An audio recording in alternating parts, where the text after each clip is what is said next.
Yeah, today I have a Nobel laureate writer, Paul Thomas Mann.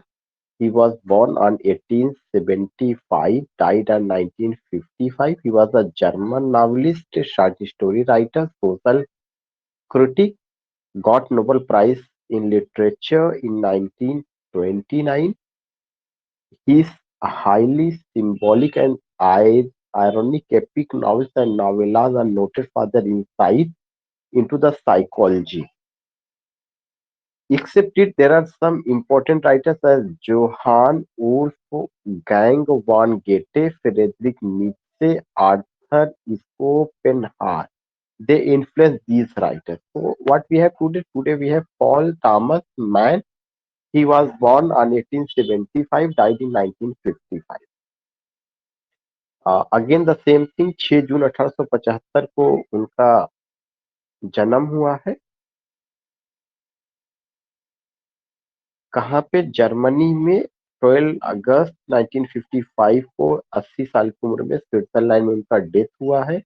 Resting place Switzerland. Famous as a novelist, short story writer. Education university of Munich, technical university of Munich. Novel and novella.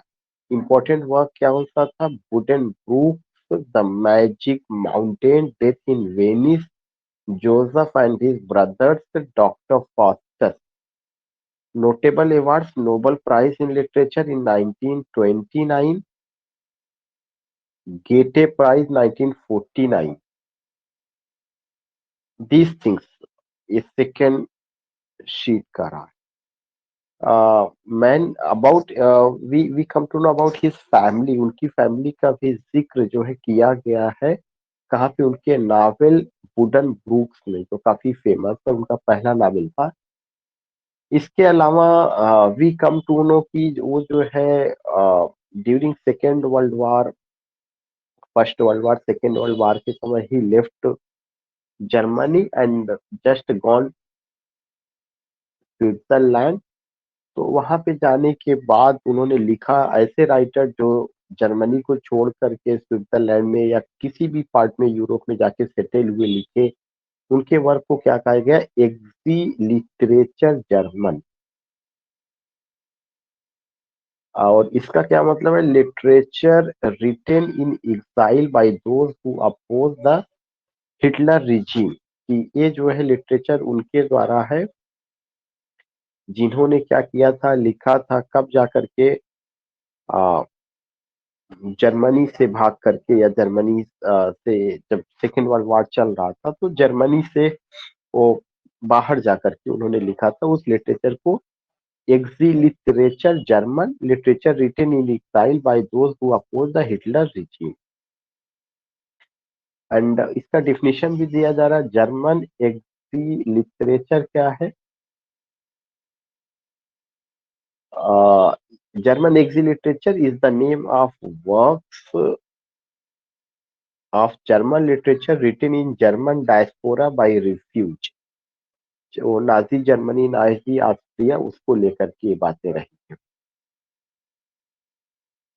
Next you find उनका work है prose work में vision है, गिफालेन है, the will to happiness है, disillusionment है, little Herr Friedemann है, death, the clown, the डायलेटन,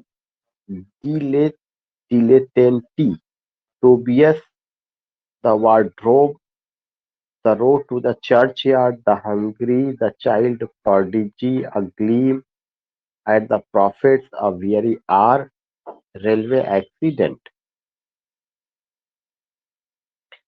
Then you find anecdote, the fight between Japi and Escobar, novelistic study में avenged।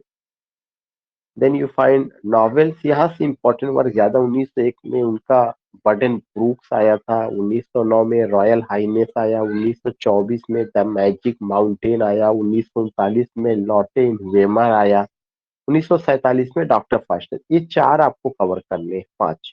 1951 में द हॉली सिनर। ये सीरीज रहा, सीरीज पे उतना आपको नहीं चलना है, बस एक नजर में आप देख सकते हैं कि सीरीज में क्या क्या दिया हुआ है। नावेलास में 1902 में ग्लाडियस डी आया, 1903 में ट्रिस्टन आया, 1903 में टोनियो क्रॉगर आया, 1905 में द ब्लड ऑफ वॉल्संग्स आया, 1912 में डेथ इन वेनिस आया, 1918 में a man and his dog आया, 1925 में डिसऑर्डर एंड अर्ली सारो आया, 1930 में मारियो एंड द मैजिशियन आया, 1940 में द ट्रांसपोज्ड हेड्स आया, the tables of the law आया, द ब्लैक स्वान आया। 1905 में फियोरेंजा आया। इससे आपको कोई और बहुत ज्यादा वो नहीं है, ये वर्क आपको कवर करने थे।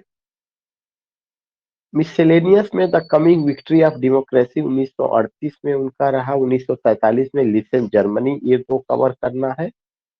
पॉलिटिकल व्यूज उन्होंने जो बताया है अपना, वो किसमें जो है, उन्होंने एक उनका वर्क है reflections of a non political man, इसमें उन्होंने अपने पॉलिटिकल व्यूज को बताया हुआ, ये कवर करना है। मैंस की जो डायरी है उसमें पता चलता है कि उनका जो जेंडर की बात की जाती है, वह होमोसेक्सुअल, और जिसका जिक्र उनके एक नावल में भी, नावेला में भी किया गया, डेथ इन वेनिस में, ये चीज कवर करना है। बाकी नोबेल प्राइज इन लिटरेचर उनको क्या क्या था, एक तो उनका वर्क वुडन ब्रूक था 1901 में, द मैजिक माउंटेन 1924 में आया था, उसको लेकर के बात की गई है कि क्या है। लॉटे इन वेमर 1939 में आया है, डॉक्टर फास्टस 1947 में आया, द सारो ऑफ द यंग रेथर 1774 में गेटेस नावल पर आधारित है, और सेकेंड वर्ल्ड वॉर के समय का उन्होंने जिक्र किया है। कन्फेशंस ऑफ फेलिक्स क्रूल, ये उनका अनफिनिश्ड वर्क रहा है। एक पॉइंट आपको ये ध्यान में रखना है, बस इतना ही आप ध्यान में रखिएगा। बाकी उनको जो है एक तो स्वीडिश एकेडमी ने नॉमिनेट किया था for Nobel prize second time के लिए, उनको नोबेल प्राइज के लिए नॉमिनेट किया गया था लेकिन मिला नहीं था, एक बार उनको नोबेल प्राइज मिला हुआ था। तो इतना थोड़ा सा इसको कवर करिए, कुछ मैटर मैं आपको वैसे अभी भेजूंगा जो है, इतना पहले आप कवर